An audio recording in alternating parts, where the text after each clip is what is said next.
बिहार विधानसभा चुनाव को लेकर सियासी पिच तैयार हो चुकी है। बिहार चुनाव में जाति धर्म के मुद्दे पर नेता बयान न दें, ऐसा तो हो ही नहीं सकता। कभी टोपी तो कभी जनेऊ और कभी बुर्के पर राजनीति तेज हो ही जाती है। बिहार विधानसभा चुनाव से पहले बुर्का पहने महिलाओं की वोटिंग को लेकर एक ऐसा बयान सामने आ गया है जिस पर राजनीति गर्मा गई है। चुनाव आयोग के साथ मीटिंग में बीजेपी ने बूथ पर बुर्का पहनकर आने वाली महिलाओं की जांच का मुद्दा उठाया। बीजेपी के प्रदेश अध्यक्ष ने क्या कह दिया बुर्का पहनने वाली महिलाओं को लेकर, ये आपको सुनना चाहिए। कि जो भी महिलाएं या पुरुष वोट डालने जाते हैं, विशेष करके महिलाएं, उनको जो है पूरा सुरक्षा प्रदान किया जाए और जो पर्दानशीन औरतें हैं उनका भी महिलाओं के द्वारा वोटर कार्ड के माध्यम से चेहरे का मिलान जरूर कराया जाए, जिससे क्या कि जेन्युइन वोटर को वोट डालने का अधिकार मिल सके। तो सुना आपने दिलीप जायसवाल के इस बयान को। अब इस पर जमकर हंगामा शुरू हो चुका है। इस पर विरोधी पार्टी आरजेडी ने कड़ी आपत्ति जताई है। इंडिया गठबंधन के कई नेता जायसवाल जी की सोच पर हमलावर हो गए हैं। सुनिए। कि इन लोगों ने देख लिया है कि इतना इनकी हार सामने निश्चित है, क्योंकि बिहार की जनता जान चुकी है। इतने सालों से इनको जिम्मेदारी देकर भी इनको बिहार का विकास नहीं हुआ है। 1.25 लाख करोड़ का पैकेज देने वाले भारतीय जनता पार्टी ने उनको वंचित रखा है फंड से। वहां पे युवाओं के पास रोजगार नहीं है, महिलाओं के पास सुरक्षा नहीं है, राज्य के पास विकास नहीं है।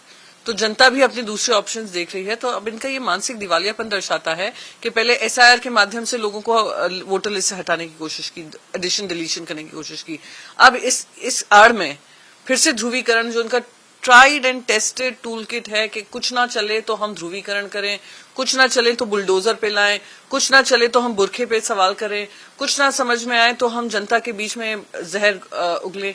तो इस तरीके का जो काम हो रहा है बहुत ही दुर्भाग्यपूर्ण है। मैं तो बल्कि इलेक्शन कमीशन से ये कहूंगी, जो इस तरीके के सुझाव लाते हैं उनका इलेक्टोरल रोल से उनका नाम हटाया जाए। मुख्य निर्वाचन आयुक्त ज्ञानेश कुमार, निर्वाचन आयुक्त सुखबीर सिंह संधू और विवेक जोशी के साथ राजनीतिक दलों की एक अहम बैठक हुई थी। इस बैठक में सियासी दलों ने अपनी अपनी रणनीति और मांगे टीम के सामने रखी। जेडीयू ने एक चरण में चुनाव कराने की वकालत की, जबकि बीजेपी ने भी 1 या अधिकतम 2 चरणों में ही बिहार में मतदान संपन्न करने की मांग रखी। लेकिन सबसे बड़ी मांग को शुद्ध राजनीति का हिस्सा मान सकते हैं। बीजेपी ने शनिवार को चुनाव आयोग से विशेष अनुरोध किया कि मतदान केंद्रों पर बुर्का या पर्दा डाले महिलाओं के चेहरे की पहचान को उनके मतदाता पहचान पत्र यानी कि एपिक से सख्ती से मिलान किया जाए, ताकि केवल वास्तविक मतदाता ही अपने मताधिकार का प्रयोग कर सके। पार्टी ने साथ ही चुनाव को 1 या 2 चरणों में संपन्न कराने की भी मांग उठाई है। बिहार बीजेपी अध्यक्ष दिलीप जायसवाल के नेतृत्व में एक प्रतिनिधि मंडल मुख्य चुनाव आयुक्त ज्ञानेश कुमार की अगुवाई वाली टीम से मिलने पटना पहुंची, जहां चुनाव आयोग की टीम से बीजेपी के प्रतिनिधि मंडल ने मुलाकात की। तब बीजेपी का साफ कहना था कि बुर्के के आड़ में फर्जी वोटिंग धड़ल्ले से होती है और इसे रोकने की जरूरत है। इस मुलाकात के बाद जायसवाल ने भी मीडिया से साफ कहा कि हमने चुनाव आयोग से आग्रह किया है कि विधानसभा चुनाव 1 या 2 चरणों में कराएं। चरणबद्ध तरीके से चुनाव कराने की कोई जरूरत नहीं। साथ ही विशेष रूप से बुर्का पहनकर मतदान करने आने वाली महिलाओं के चेहरे का मिलान उनके एपिक कार्ड से किया जाए, जिससे कि फर्जी वोटिंग पर रोक लगे। इस मांग पर विपक्षी दल आरजेडी ने भी हमला बोला। आरजेडी के प्रदेश प्रवक्ता मृत्युंजय तिवारी ने मोर्चा संभाला और इसे बीजेपी की सियासी साजिश करार देते हुए कहा, बीजेपी अपनी सांप्रदायिक राजनीति को चुनावी रंग देना चाहती है। हाल ही में विशेष गहन संशोधन यानी कि एसआईआर के तहत मतदाता सूची को अपडेट किया गया है, जिसमें नई फोटो वाली एपिक जारी हो रही है। पहचान की कोई समस्या नहीं है, लेकिन बीजेपी अल्पसंख्यक महिलाओं को निशाना बनाकर वोट बैंक तोड़ने की कोशिश कर रही है। अब ये भी जान लीजिए कि बीजेपी के लिए ये बुर्के वाला मुद्दा नया नहीं है। ये मामला लोकसभा चुनाव 2025 में भी उठा था। दिल्ली बीजेपी ने बुर्का पहनकर वोट डालने वाली महिलाओं के सत्यापन की मांग की थी।